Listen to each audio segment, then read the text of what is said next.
Hello and a very warm welcome to the Adventure Show. This month I'm in Milngavie on the outskirts of Glasgow, the start of the West Highland Way, a 95-mile walking route that's getting more popular all the time. But one day each year is different, as over 100 competitors from all over the world converge here to race all the way, non-stop, to Fort William. And if that's not bad enough, it starts in the dark at 1 o'clock in the morning. Of course, it's very important to fuel up before the action, even if you're not taking part. For this, Scotland's most famous long-distance walk, it takes a good average walker about a week to complete. But for the runners, the best will complete it in 17 hours and 35 for the slowest. Going fantastic, thank you. Looking forward to a nice cup of hot tea. Also in this month's Adventure Show, we'll be staying in the hills with walking guru Cameron McNeish, and I'll be taking a peek inside his rucksack to find out how little you need to carry on your own adventure up the West Highland Way. Waterproof jacket, waterproof trousers. There's no such thing as bad weather, only bad clothing. We'll be delving into our mountaineering past with someone whose passion for memorabilia has created a national collection. I want to dress up, to feel the gear, to wear the boots, to have the clothing on. To me, there's no point in having this stuff behind glass screens. And I'll be taking another culinary bashing from award-winning young chef Grant MacNichol. Have you just pick up the smoked mackerel over there as well? Which one's a smoked mackerel? Smoked mackerel. Which one's a smoked mackerel? This is a smoked mackerel. Of course that's a smoked mackerel. Of course right I knew that, for goodness sake. Everyone knows that's smoked mackerel. Indeed. But first, to the West Highland Way. The route starts on the outskirts of Glasgow in Milngavie. It heads north to Drimmen and the first ascent comes up Connick Hill. It's then along the shores of Loch Lomond, followed by Tyndrum and then Bridge of Orchy. Here, the really hard work starts. 20 odd miles up and over the remote Rannoch Moor before descending into Kinloch Leven. And there is a sting in the tail, a demanding 14 final miles before the finish line at Fort William. That's well over 3 marathons, and this event has a reputation of pushing you not only to the edge, but beyond. In this race, competitors experience every emotion. I'm either really hyper today or, feeling quite tearful, and it's a bit like that in the race, and you definitely feel really totally overwhelmed at the end. I would describe it as a euphoric, nervous apprehension. It's a great adventure, really enjoy it. Definitely gets under your skin. I think a lot of people do say, I'm only going to do this once, but it's a lie. It's midnight here in Milngavie, just an hour before the start of the 2009 race. So, what separates this event from other marathons? A marathon is probably closer to a sprint than this is to an endurance race. It's about grinding out the miles. You're always going to have low points and bad points, and that's when you have to reach into your mental and spiritual depths to find something in there that's going to make you continue running. And I think it requires a lot of mental maturity as well as physical ability. Your body's also got to be able to cope with the physiological demands. So that can sometimes be the downfall of some people because their body just can't make that adjustment.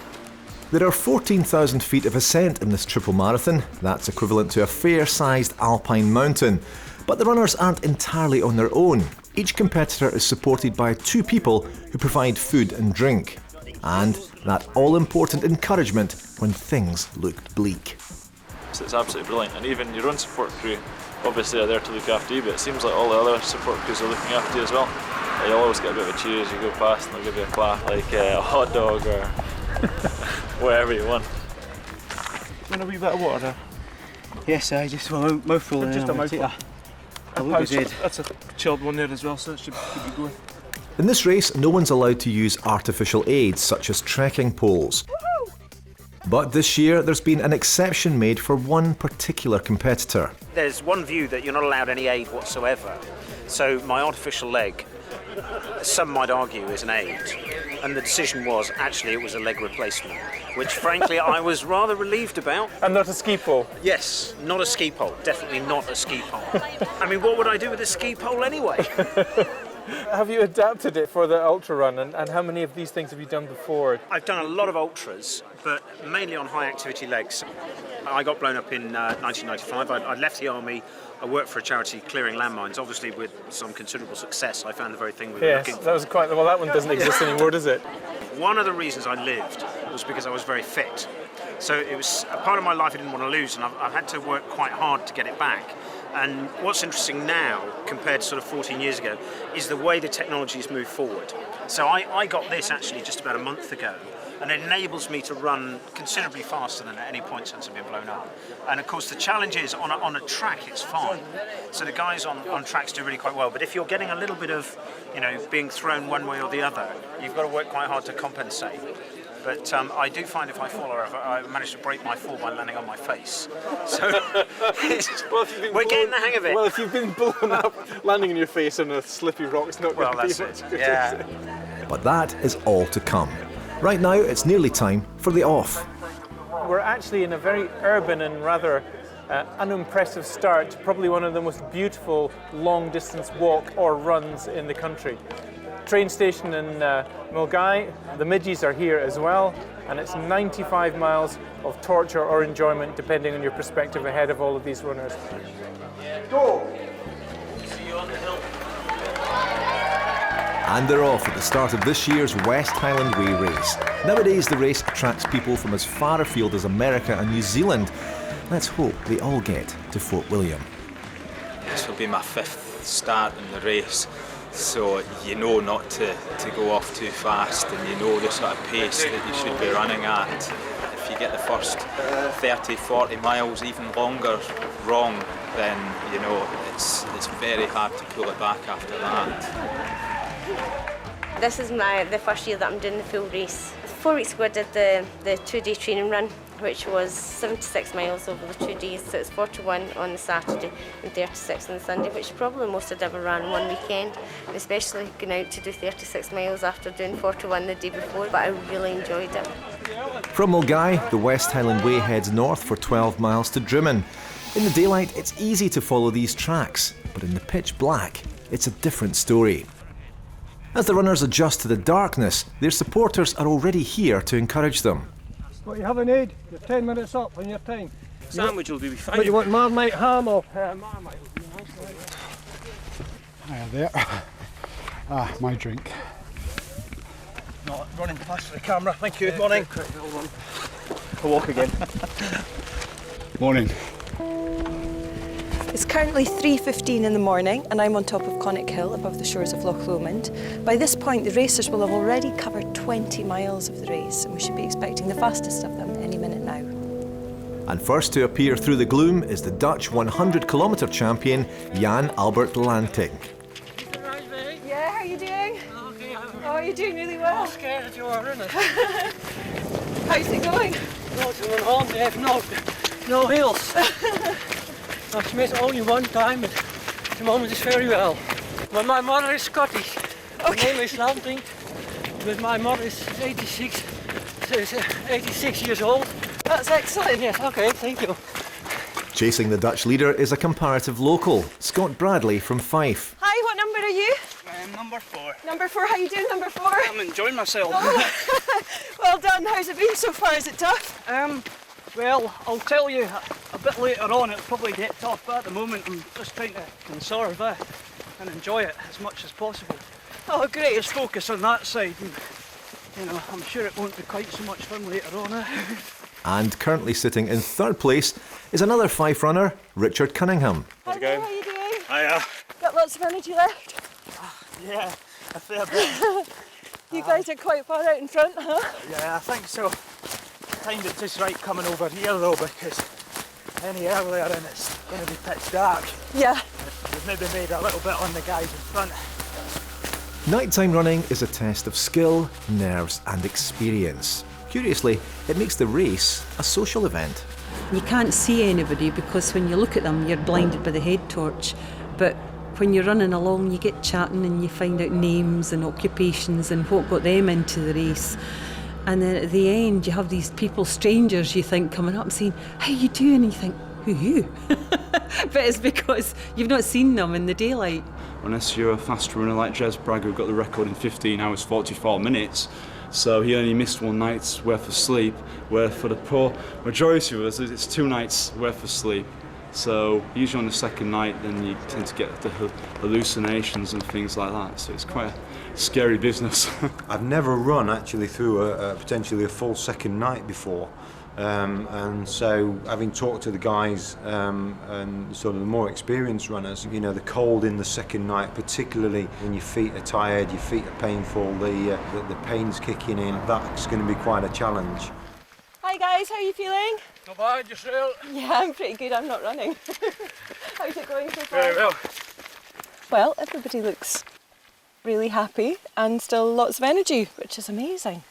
After 20 miles of running uphill, and they've got another 75 miles to go. Rather than me. 3 hours into the race and the night is almost over. First up Connacht Hill for the women is Sharon Law on her first ever West Highland Way run. There's not one bit of it that I don't enjoy. The views. Where else can you spend a full day? 4 seasons in one day. The challenge, yes. The euphoria. The completion.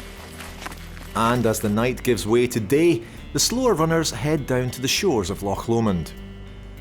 Just got to be very careful downhill because I've got a flat blade. It's not a fat blade, but a flat blade.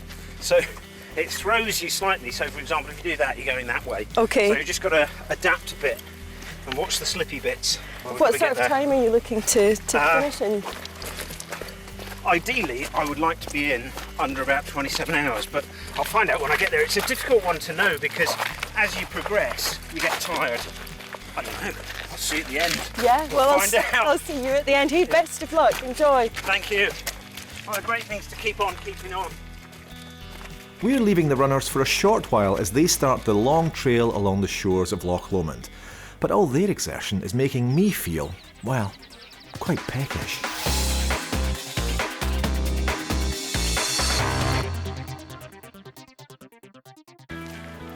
The West Highland Way can of course be done at a much more leisurely pace. Then there are the joys of camping, in this case on the bonny banks of Loch Lomond, where you yourself become food for the midges. Add to that the delights of campfire cooking and some freeze-dried food. And you know what? Suddenly the idea of another culinary bashing from chef Grant MacNichol doesn't seem quite so bad. Based at his restaurant in Fife, Grant is an award-winning chef who's been challenged by the Adventure Show to prove that outdoor cooking at the events we cover on the programme can be more than just bangers and beans. 1 chicken, 1 fish of the day, and a Caesar salad with chicken. Or in my case, freeze-dried mush. Today our venue is the youth hostel at Riverdennon on the banks of Loch Lomond and of course on the West Highland Way. Imagine meeting you here in the middle of the field. Mr. Vipond. Okay, we're going to do a wonderful seafood chowder. You've got a lot here, a lot of work then. A wee bit. For me anyway. Yes, for you indeed. Let's get on with it. We'll maybe start off with something nice and easy. Piece of salmon. And over here we're going to just get some of the potatoes on the go. Get them nice and diced up. That's a smoked haddock, yeah? No dye in that, so nice and natural. Just be quite firm with it, don't be scared, that's it. Perfect. Okay. And then you just want Perfect, I've got half of it left, You just want to take that bit there and that bit there, okay? Right. And basically just dice that the same as the salmon. Okay, Right? and what about there's a bit of dorsal fin here or something going on Yeah, here? you can take that off, yep, as well. Sounds like I know what I'm talking about. Clearly I don't. If you just pick up the smoked mackerel over there as well, and again, just the same. Which one's the smoked mackerel? Which one's the smoked mackerel? This is the smoked mackerel. Of course that's the smoked mackerel, that's of the one course right I knew that, for goodness sake. Everyone knows that's smoked mackerel. Indeed. Looks completely We've different. also got some fresh mackerel on the board there as well. Of course you have, yes. So we just have the duo of mackerel going into the chowder. Okay. Should get nice. There we are, look at that. So that's reached the correct temperature there for me. Now I'm going to get these in at the start as well, because they'll act almost as the stock for the chowder. You get the flavour of the langoustines, all right? And then you've got your scallops, which are obviously the creme de la creme on this board. So they're the most expensive part of the chowder. Yeah. But again, they've got a different taste, so we'll get them prepped now as well. So what we're looking to do is we're taking this muscle off, okay? That's what connects it to the shell. When you open the hand dive shell, that's what have a skirt on it. Yep. And what you do is you take the skirt off, Get rid of that. You can make a beautiful stock out of the skirt if you want, and then you just peel this muscle off as well. So that's what will hold it to the shell. Okay.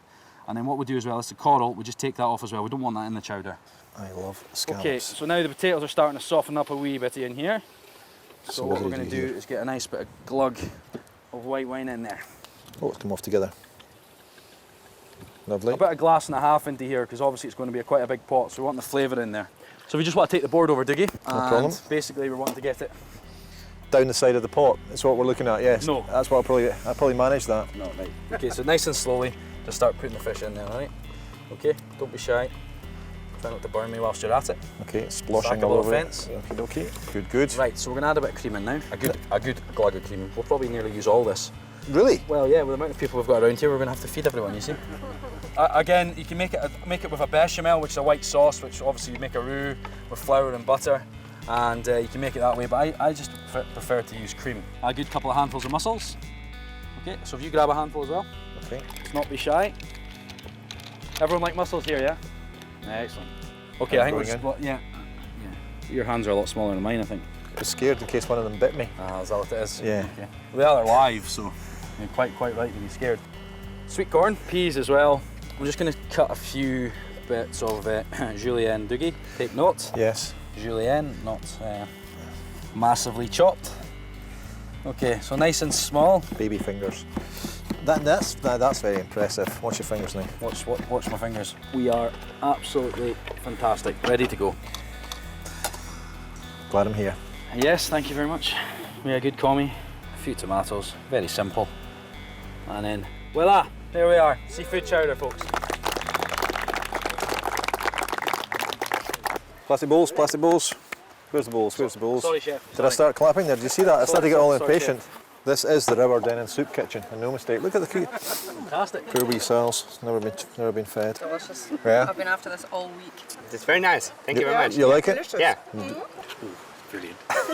Little bit much fish. I didn't get that scallop that you were going to get. I beg your pardon. All complaints with Mr. McNichol over there. And our thanks to everyone at Riverdennon Youth Hostel, where the cooking's always fine.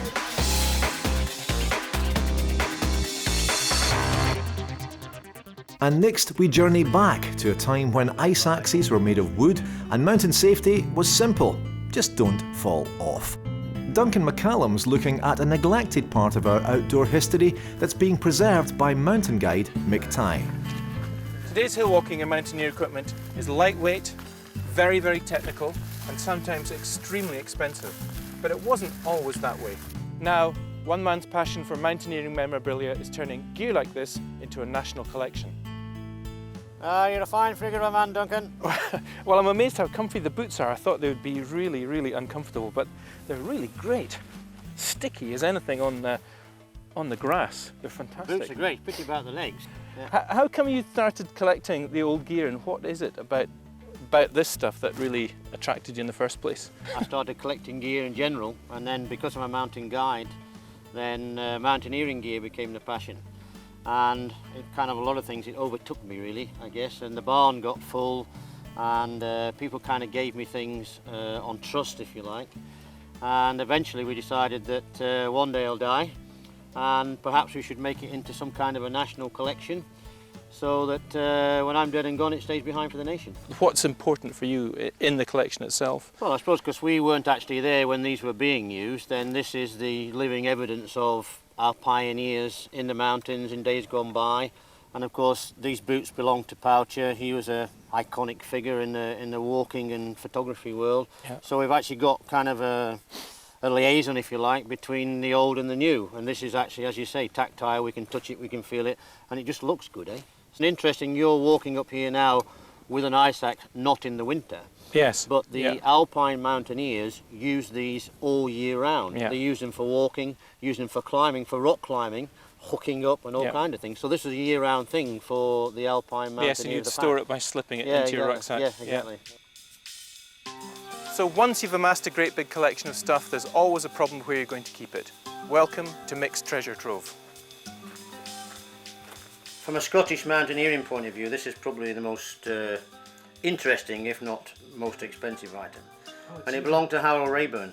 And it actually has his name. Well, he went on one of the early Everest expeditions, and that was thought to be the one that he had around about 1920, I think, on an early Everest reconnaissance trip, yeah. So that's an old abseiling rappel device. French. Well, Is yeah. it French? Yeah, Pierre Alain, yeah. As some people said, possibly even an instrument of torture.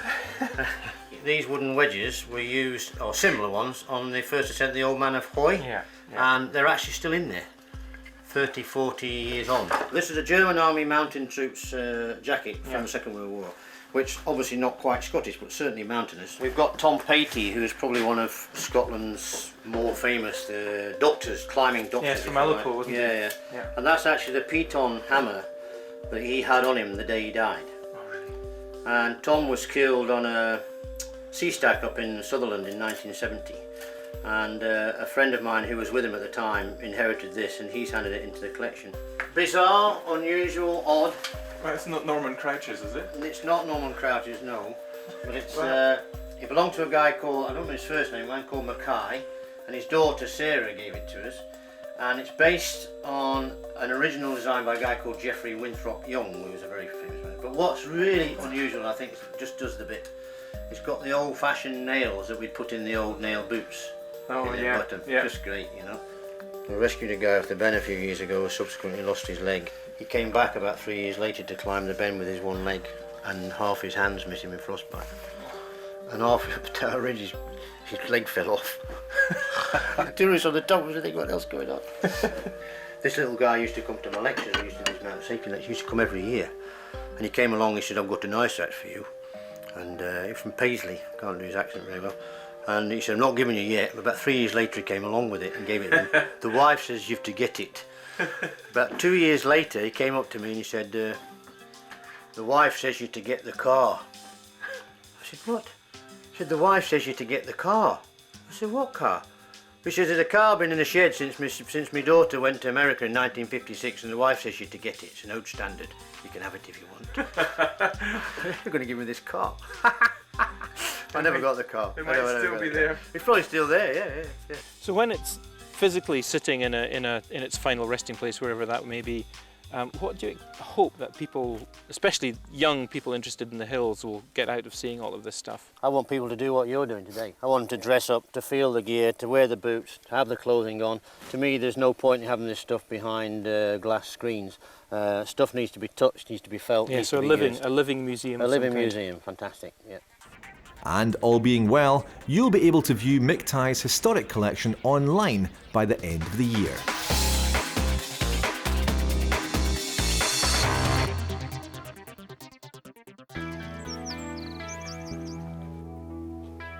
Welcome back to the West Highland Way race. It's now 5 AM and the runners can enjoy a beautiful dawn as they make their way down the hill and get onto some flatter terrain next to the banks of Loch Lomond. How are you finding this race? Did the Highland Fling last year and oh, this is good. Just love it. Nicer than a marathon. It's just so much, you know, bonnier and just so much more enjoyable. We don't have anything like this in the United States, so we're glad to be here. Have you come all the way over from the States to do this race? Yep. Yes, we have. I'm really glad you've got some nice weather then, because this is Scotland at its finest. Really. I promise it's going to stay that way. I promise. There won't be a single midgie in sight either. Oh, I must have imagined all those back there. Hello there, how are you? Not too bad. Is this your first time racing? Unfortunately, no. Spot the date. 17th consecutive 17? time I've come over this hill, so I do. Why do you keep coming back? Basically, it's a camaraderie. It gives you something to aim at. If you're the likes of my age and a lot of the older runners, you're maybe giving up the track and field side, the 10Ks, and to be honest, battering down a road for a marathon, it gets a bit boring after a while. Whereas you do this, you get the camaraderie, you get people, it's a bit like a party. The spirit of this race is incredible, and with all these smiling faces, it's easy to forget just what a challenge it is. And right now at the head of Loch Lomond, there's an extra obstacle: the midges. By now, the front runners are nearly halfway through the race, 40 miles down, just 55 to go. 52-year-old Jan Albert Lantink from the Netherlands is still in the lead, but pressing him hard is Scott Bradley, with Richard Cunningham hanging on to third. That's okay. And it's not long before there's a steady trickle of runners coming through. Legs feel great, mind feels great, toes are in bits. Just try to keep it going, keep moving forward. And hopefully my backup team will have my burger or bacon rolls when I get to the next checkpoint. That section just takes out of you. It's just the whole tree roots and the rocks, and you just can't get your speed up. It just throws your rhythm. And I've spat my dummy out, I want to go home. And leading the way for the women, it's still Sharon Law from Ayrshire. I'm doing alright. Yeah? Yeah. Fair enough. What brings you to races like this? The enjoyment, the sunshine, the scenery, the challenge, the people, and that's actually quite good fun at certain points. You're the first woman, brilliant. Am I? Yeah. Fantastic, thank you guys. Yeah. I've now travelled to the banks of Loch Lomond, where there's still a steady stream of runners coming through, but it really seems like the field's spread out now and the fastest runners are miles ahead. The scenery here is absolutely amazing today, but the midges are just awful. So how's it been? You still got lots of energy for the rest of the race? Okay so far, yeah. Trying to eat properly, keep the energy levels up and not let the blood sugars drop. So have there been any really difficult bits so far? Has it all been... No, actually, it's Okay. amazing. It's went past really quick. It might not seem like that on the clock, but for me it's went quickly today. Oh, that's great. It's gorgeous. All those who complete the race will have pushed their bodies to the limit, but for some, the journey is even harder. In 2005, Fiona Rennie was planning to join her twin sister for the race, but it didn't turn out like that. But 2 months before the race, I had a brain hemorrhage, which was quite scary. Yeah. Scuppered the training plan a little bit. Yes, but 2006 was so special. To run it in 2006, a year after, was the last tick in the box of my recovery. And since then, never looked back. You know, even afterwards, coming out of hospital, I was in the intensive, the high dependency unit for a couple of weeks, and sort of even going home and stepping out my front door was quite hard. You know, am I okay? Can I walk to the shop? Can I do this? Am I fine? And then just gradually building up running, going back to running, and then, as I say, 2006, coming into the leisure centre was so special. That for me, I am recovered. I am fine. I can move on. That was it. It is definitely a life-enhancing experience. Fiona runs for fun, but in 2007 her twin Pauline Walker set the Scottish long-distance record and has now completed more than 100 marathons. One of the things that Fiona says is we choose this challenge. This is a challenge of our choosing, and some people get challenges thrown at them and they manage. So we choose to do this. Never complain, never sort of moan about this. We've chosen to do this. There's sometimes where it's painful, but she says pain is a luxury for the living. Yeah. And I think that is so true. You know, enjoy it. Yeah, okay, it's going to hurt, but we choose I'm to here do this. to be able to feel that sensation. Everyone entering this race must have experience of long-distance off-road running. But putting your body through this kind of punishment does have medical implications, some of which are as yet unknown. This year, a medical team are asking for volunteers so they can monitor the effects of the race on competitors' bodies. Over the last couple of years there have been a few medical problems with this race. Several athletes have ended up being hospitalised with seizures and a degree of kidney failure. And this is quite a rare occurrence, certainly in Scotland. What we are trying to do today is to take some blood samples before the race and also after the race to see just how much damage a race like this does to the body. There is some evidence that endurance exercise can decrease your sodium levels if you don't get your nutrition and your drinking bang on, and that it can also damage your muscles and increase the levels of damaging muscle enzymes in the blood. The two problems that concern me the most, and both of which we've seen a few times. One is a fluid overload phenomenon, and that's due to a combination of drinking more than you should against the background of overproduction of a hormone that makes you hang on to that fluid. Initially, the most likely symptom is a degree of confusion, and then if it moves on, you move on to having seizures or convulsions, and then coma, and then if you're very unlucky, death. What can you do to kind of alleviate that? Obviously, people are eating at regular intervals. Is that as simple as that? The important thing to realise about this low sodium phenomenon is that it's not a consequence of inadequate sodium. It's a consequence of diluting the sodium that you've got that is normal by an excessive amount of fluid. And that excessive amount of fluid arrives through a combination of circumstances. One is that you drink more than you need, and the other is that you've got this hormone that makes you hang on to the fluid that comes on board. You can't really control the production of this hormone if you're going to produce too much. So the only thing that you can control is the intake of fluid. And the simplest way to drink safely is to drink by thirst. Drink by thirst. There's not a prescribed amount per hour or whatever. People's fluid requirements vary, but the drink by thirst I think is the soundest advice. And as you'll see, that we do have weight monitoring available in the race, and that's for safety reasons. Bottom limit 84.7. That's the lowest you can go, so you're fine. Ooh, close. Alright, better get the fluid in. First time I attempted the West Highland Way race, I wasn't too well when I started off. I thought it would pass. For the first half, I wasn't really able to keep anything down that 8. It was just going straight out the other end. And gradually things got worse and worse and worse. And I got to Devil's Staircase. I was hallucinating, seeing things flying at me. I was talking utter garbage. And when I got to the Cedric Kinloch leave, and I half collapsed.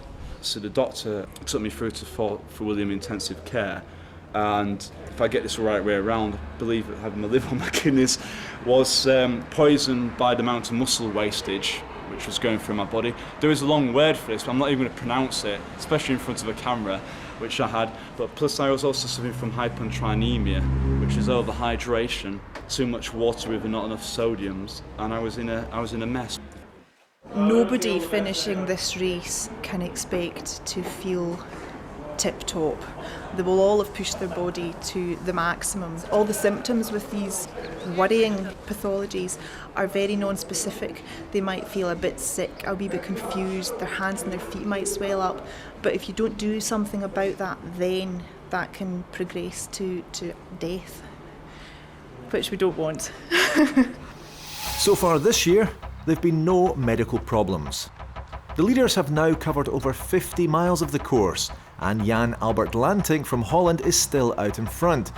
Boasting a Scottish mother, Jan Albert feels a strong tie to this country. For him, this race is a homecoming. It's for me the first time on the holy ground in Scotland.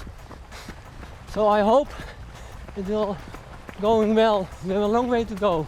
How are you feeling so far? Yeah, very good. But it's a long way. Scott Bradley is still in second, but he's beginning to feel the pressure. I mean, the first bit was fine, but I think I kept telling myself to ease off. But I think I was probably a wee bit too aggressive. So we'll see how it goes. It's touch and go. Meanwhile, in third place, Richie Cunningham is looking composed. How are you feeling? Yeah, not bad. Not too bad. Keeping it together. How's your legs so far? They hurt a bit, but it's okay. It's holding it together. So just trying to keep the pace steady and keep it going. There's clearly something about running that these competitors find addictive. So what makes this journey so special? It's wild, it's free, it's total freedom when you're running. It's just you and your body, and when you're in zone, as it were, then you're just flying, and that's a great feeling. You don't get that every day. I always say to people as well, you're not actually thinking about where you're putting your feet. Your eyes are looking at where you're putting your feet, and your brain and your eyes are working together. You're not actually thinking about it. I mean, some people call it free running or wild running, and just getting into that rhythm is just an amazing feeling. And when you realise, you think to yourself, oh, I've just covered maybe about 4 or 5 miles and I never even thought about a single part of that. You know, your thoughts are elsewhere. Then that's fantastic. It's really good to get that feeling. It's such a buzz. By now, the fastest racers have completed 2/3 of the course. Jan Albert Lantink's holding on to the lead. Okay, bye-bye. He's feeling the strain, as is second place Scott Bradley. Oh, all right, aye. You're sorted. Sorry? You're sorted. What's that mean? All right, I'm checked all right. out. Well, I You're wanted an checking in? excuse for a rest. All right, well, you're still there then. Aye, I think I will. Going through rough patches now, but you know, what do I expect, I suppose? It's a long way, isn't it? Right, cheers. Next at this checkpoint is the local runner George Cairns from Fort William. He's just a minute ahead of Richie Cunningham, so a fast turnaround here could make all the difference.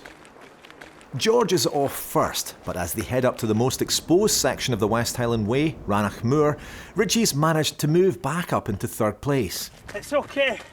This section has always been a bad patch for me for the last 2 or 3 races, and I'm determined to do a good one this time. So with George Cairns still threatening Richie's position, it promises to be a fantastic race all the way to Fort William. More on that later.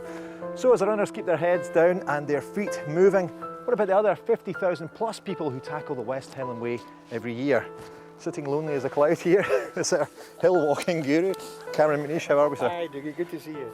Good to see you too. Now tell me about the West Highland Way. Have you done it and what do you think of it? I have. I've done it several times and I think it's wonderful. It's by far the most successful of our 4 long distance trails in Scotland. You leave Glasgow, you get away from the city, and Glasgow is one of those cities you can escape from very quickly. And within minutes you're out of the suburbs, you're out of Milngavie, you're in nice countryside, and then you come over a wee rise and you see the Highlands ahead of you, and then you're into the Highlands, you know, up by Loch Lomond with big mountains around you. It's a fantastic walk, I just love it. I thought it'd be a wee bit too low for you because you like getting up at the high mountain environment, but I know you're a huge fan of lightweight walking, but what can you get away with in terms of a lightweight pack? Well, you can get away with just a bum bag or just a very small rucksack with your waterproofs and your lunch in it, and stay at hotels or bed and breakfast overnight. I'm too much of a kind of free spirit for that. Sometimes I want to maybe camp in the mid-afternoon or maybe want to walk on till 10 at night. So I like to have all my gear with me so I can put my tent up where I want, basically. And this pack I've got here weighs about 12 pounds, and that's got my week's camping gear, a week's food in it, so it's everything I need, so I'm completely self-sufficient. Take us through it then. What have you got there? All my food here, I've kind of eaten half of this food, so it's going to be a bit limp now. A bag, one of these very, very light little plastic things for filling up with water at the stream every night, and that'll hold enough water to last me all night, which is ideal. Right, toilet trouble. Ah. People often say to you when you're camping, and how do you do toilet? And in actual fact, the best example you can find is from Deuteronomy in the Bible, where it says, when you leave the camp, take with you a digging implement. So it's a technique that's been used since time immemorial. The tent here is about 2.5 pounds. Yeah. I could get away with a tarp, just a sort of sheet of nylon, but you know, we've got midges in Scotland. Yeah. I want something that's I can totally enclose myself in with a midgie net so the midges don't get in, and I can sort of sit inside and look out at them and make faces at them. This is my whole cooking kit. Now feel the weight of that. Oh, goodness, that's tiny. Cooking kit. So what I've got in here is... Not eating much then when you're away. I do, yeah, I eat well. Oh, gosh, I eat out well. This doubles up as my cooking pot, my mug. Fantastic. It's quite useful. And the stove in there as well? That's my stove here. So a few years ago, people started making stoves out of Coca-Cola cans. And this is a sort of industrial version of that. You fill it up with meths, you light it, you have a windshield to protect it from the wind, and you stick your pot on the top of it, and it's brilliant. Simple it works very, very well. And somewhere in here I've got a wee bottle of meths to fire it up. What else have I got? Because I'm getting a bit older now, and I like a bit of comfort at night, this is a self-inflating mattress. Yeah. And then most important of all, the sleeping bag. And this is the one that I've got sort of double wrapped and everything. You don't want to get this wet. You get a wet sleeping bag and it's, you know, you might as well go home, it's miserable. Yeah. This is pure goose down. It weighs about 1.5 pounds. And this will do me for spring, summer and autumn. There you go, full kit, 12 pounds. That's not bad. Not bad at all. That's certainly, I'm carrying a bit more than 12 pounds, but then I carry more for my lunch. Now, regular viewers of the Adventure Show will be used to seeing you on your wild walks every month, so where are you heading this month? Well, I'm heading for the Cairngorms and a mountain called Bleu, which is the 3rd highest mountain in Britain. Well, let's see it, shall we?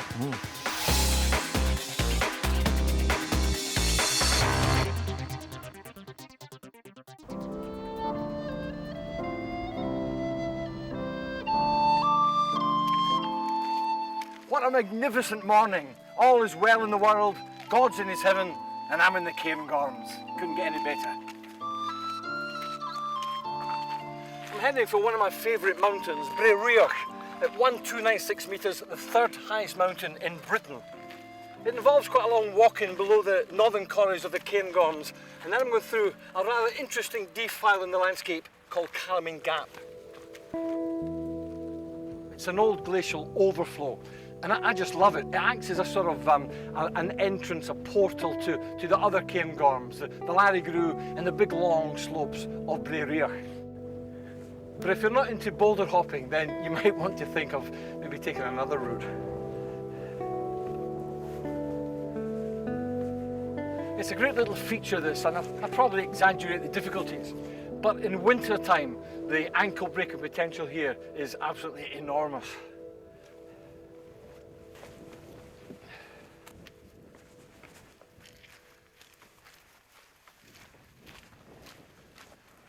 This is the Larry Grue, the great pass that bites its way through this central massif of the Cairngorms, all the way from Speyside in the north to Deeside in the south. And it's just wonderful from this point, before we drop down into the pass itself, looking at it just winding its way through the hills there with the glistening crags of Craigenlechen, Lutcher's Crag up on that side, and the long slopes of bleu on the other. Now the Larry Grue translates as the gloomy pass, but as you can see, on a day like this, it's anything but gloomy.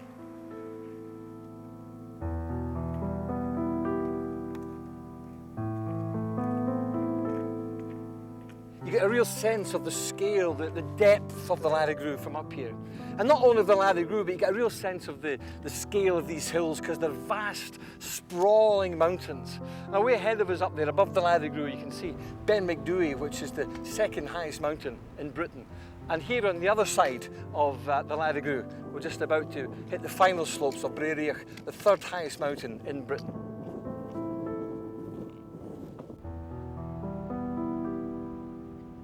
This quarry below me here, Angarth Quarry of bleu, is I reckon one of the finest quarries in Scotland. And of course what makes it so great is its spaciousness. And these two hills behind me here, Cairntowel and Scurin Lochanunia. Scurin Lochanunia means the peak of the Green Lochan, that Lochan you can see across there.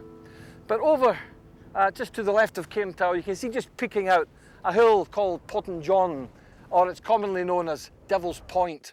And the story is Queen Victoria was out walking one day with her great friend and gillie, John Brown. And she says to him, "John, what's the name of that mountain there?" And he said, "That's Potton John, ma'am." And she says, "What does it mean?" And he had to think very, very quickly, because the literal translation is penis of the devil, and you can't really say that to the Queen. So he was quick thinking, and he says, "Devil's Point, ma'am," and the name has stuck to this day. And then sometime later, a kind of interfering cleric came and decided he had to sort of equal up the spiritual balance a wee bit. And he decided he was going to call Scurin Lochanunia Angel's Peak. And sadly, that's kind of stuck as well, even though it's got absolutely nothing to do with angels.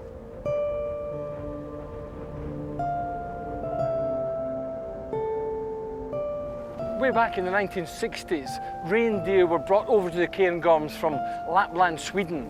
Nowadays, most of them are kept in an enclosure down in Glenmore, but sometimes you can see the odd one that's, I think, maybe escaped from the enclosure. And it's wonderful to see them high up here in bleu in their kind of natural habitat, this kind of Arctic tundra.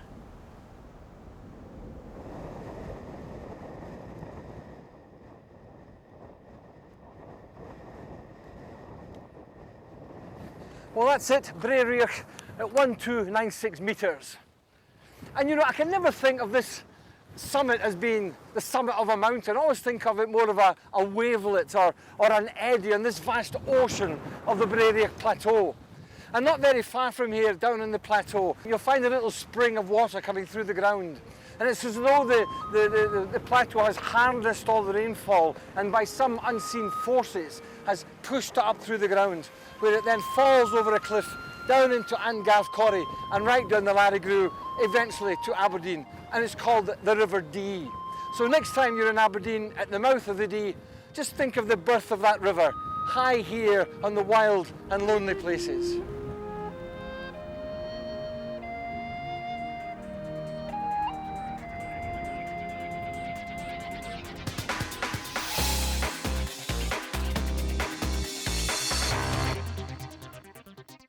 It's now 2:30 in the afternoon, and here in Kinlochleven there's a medical centre and a race checkpoint. Soon we'll expect the fastest runners through. But right now, the leading competitors are still struggling uphill. With the aptly named Devil's Staircase at the start of Glencoe to negotiate, this is the most gruelling section of the race. Hanging on to third place is Richie Cunningham. It's pretty tough. Just keep the rhythm going, because you're getting into a marathon to go, so psychologically it's a milestone. Meanwhile, further along the course and still in the lead, Jan Albert Lantinck's nearing the top of the Devil's Staircase, and the man from the flat country has been suffering. I look smashed 2 times very badly. Okay, now it's going downhill, eh?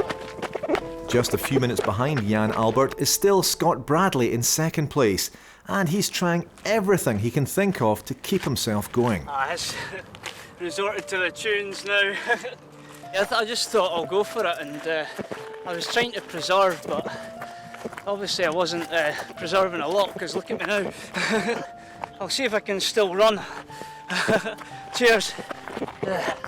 And still at the head of the women's pack is Sharon Law. She's just approaching the King's House checkpoint at the end of Ranach Moor. Are you staying or going through? Are you stopping at all or are you going through? I'm just going to stop for 5. Okay, yeah, well, Jez, I was saying when Michael's up, yeah. I'm getting tired and I'm getting a wee bit sore. But after 71 miles, I cannot complain. You know, I just can't. Right, thank you. Keep it going. You can't do this without hurting. Physically, it hurts. So mentally and emotionally, you got to do something to pull you through. I tried singing to make everybody else as much pain as me, but that would just make me more tired. So, no, just staying positive, it really does help. And you're doing a great job as well. All right, then. It's a long day out here. Not bad. It's a nice place. It's beautiful. And that's the other upside. Take care now. Yeah, thank you. The West Highland Way race has a long and distinguished history, and one that started with the very first contest over a quarter of a century ago in 1985. It began as a personal challenge between just 2 men, Duncan Watson and Bobby Shields. The 2 rivals set out from Milngavie, neither giving an inch. Amazingly, they were still neck and neck as they started over Ranach Moor. But then, the unexpected happened. We're both struggling coming up the Devil's Staircase, and we're doing a good time. We knew it was fast, and we're both really suffering as you begin to, because it's all mental after about 60 miles anyway. So we just shook hands virtually at the bottom of the Devil's Staircase, and then worked together to help one another rather than maybe psyching one another, trying to psych one another off, and maybe disadvantaging ourselves, you know. I think we're destroying ourselves, you know, working against one another rather than together. The feeling of elation was not like anything else that I've done in my life. You know, it was quite unique. You know, it's still looking back on it was quite a unique experience. Same with Bobby, he says the same. And that spirit of cooperation still continues amongst today's runners, even when they're competing against each other. As the front runners now approach Kinlochleven, it's still Jan Albert Lantinck in the lead. So he is the Dutch 100-kilometre champion. And at 52, it's an incredible performance to be leading this race so far. So he's continuing, not bothering to stop at the checkpoint. And all he's done is taken 3 or 4 chocolates, half a mouthful of water, and off he goes. That is pretty tough going. Coming in second and third place, they're about 5 minutes behind Jan Albert. And Lucy Calhoun, Richie's support team, who holds the women's record for this course, is coming to take them in transition, make sure they're well fed. So Richie, how are you coping? Okay. Stomach's a bit of a struggle trying to eat, but it's okay, you know, it's getting there, forcing it down. The descents are hard, but I'm climbing good, so the next bit should be quite good. I've got a lot to thank Richie for, he's rescued me. Looked like you had a tumble as well, did you fall? No, I had a bit nasty fall, yeah, just tired. I just went off the edge of the path. I find myself going about 10 feet down in the heather. I've been very lucky, absolutely no harm. So what, the moral support from Richie dragged you on a little bit? Absolutely. What a start, he just shouted at me. You know, I'll not repeat what he said, but he just told me to dig in, you know. I was hoping a thunderstorm was going to pass overhead and strike me. Well, didn't want your support crew could hit you in the head or something, but good luck in the next. Thanks very much. Back at the Devil's Staircase, and for many, the long grind is beginning to tell. I think when I get into Kinloch Leaving, and that'll be a big relief, because that last leg's not too bad. It's another bit of a climb, but then down the other sides into Fort William's a relief. I'll be glad when this is over. Only a half marathon to go after that. I really want it to finish now. Just want it all over now. A bit tired. Ready? Sore feet slightly. Nearly at the top. Thanks a lot, thank you. And the toil continues to the very end. The final 14 miles from Kinloch Leaving to Fort William start with a stiff climb up the Larrig Moor. And these hills are quite a contrast for Jan Albert Lantink. The highest point, a little bit higher. Yeah. How are you feeling? Good. But you cannot run more uphill. Just behind Jan Albert, still working together on this final ascent, are Richie Cunningham and Scott Bradley. Glad to get that out of there. Still feel like you're going well? Yeah. Yes.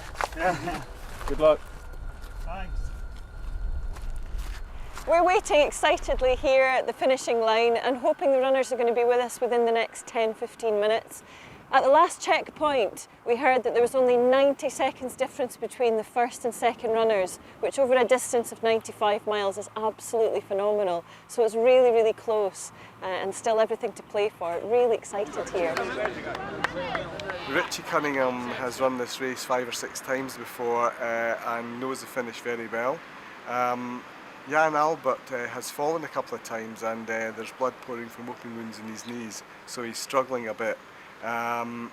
Scott Bradley is, it looks like he's perked up, so I wouldn't like to place that 1, 2, 3 at all.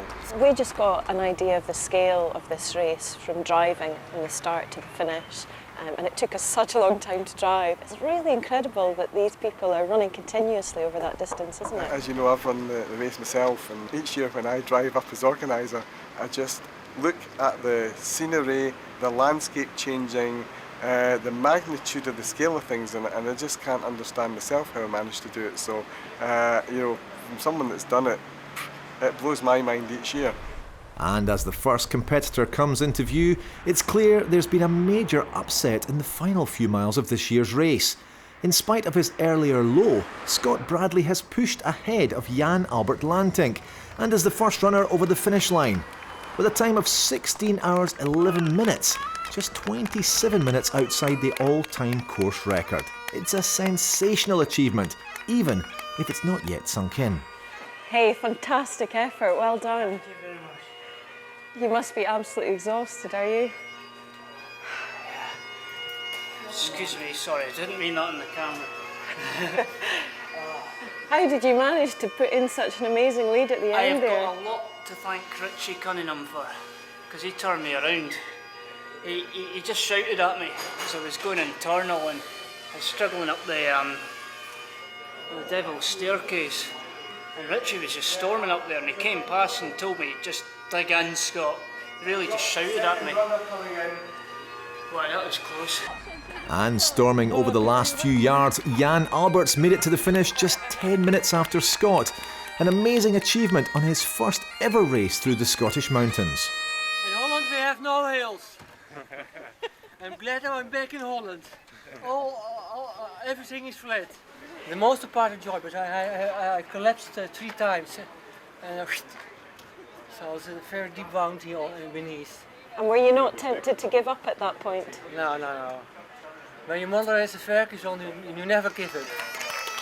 And just 3 minutes behind is Richie Cunningham, taking 3rd place and a hero's welcome.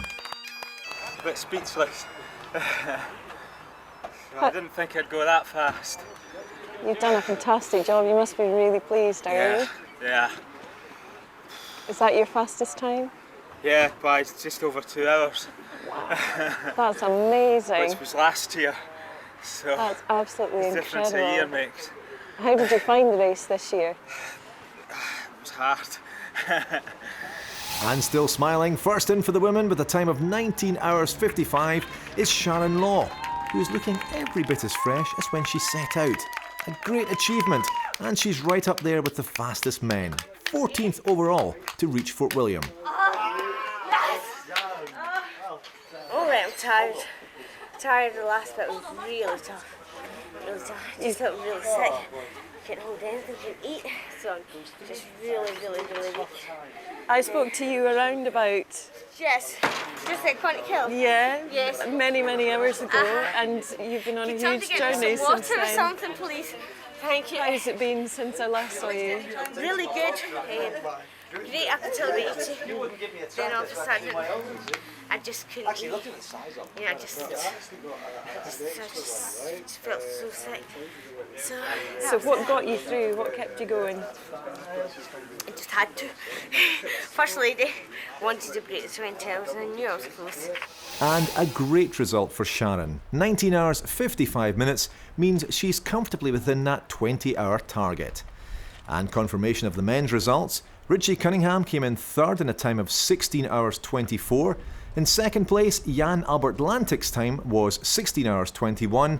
And snatching first place at the very end was Scott Bradley with a time of 16 hours 11 minutes. And congratulations too to everyone who took part in this mammoth race.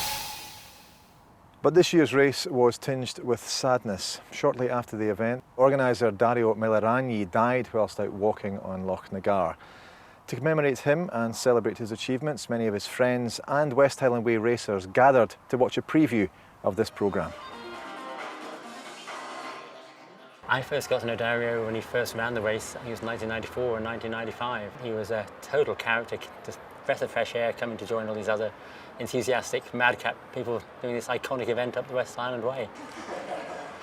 Up until then, a lot of the runners have been people who you'd expect to do that sort of thing. But Dario was from a slightly different mould. He was from a running background, but not the sort of fine thoroughbred. But he had that total enthusiasm, and he understood that this sort of thing was just natural. Anyone can do these things, just with a bit of application and enthusiasm. I think he was incredibly welcoming to everyone. It didn't really matter if you were particularly good or not. Some of these sports events, you know, they all love you if you're the winner and you're a star. With Dario, everyone got the same treatment. Hey, well done. Excellent. Yeah, oh, you're very welcome. You deserve it. In you come. He got as much pleasure from presenting your finishers award at the end of the event as the person receiving it, whether you finished up at the front of the field or whether you finished right at the back. Your favourite? Thanks, mate. Thanks very much, mate. There's two qualities that Dario embodied was enthusiasm and just total selflessness, and just the ability, the way you push yourself to achieve things in the physical. He had that same enthusiasm and willingness to go out of his way to help people achieve their dreams as well. Dario Miliragni, remembered there by his friends.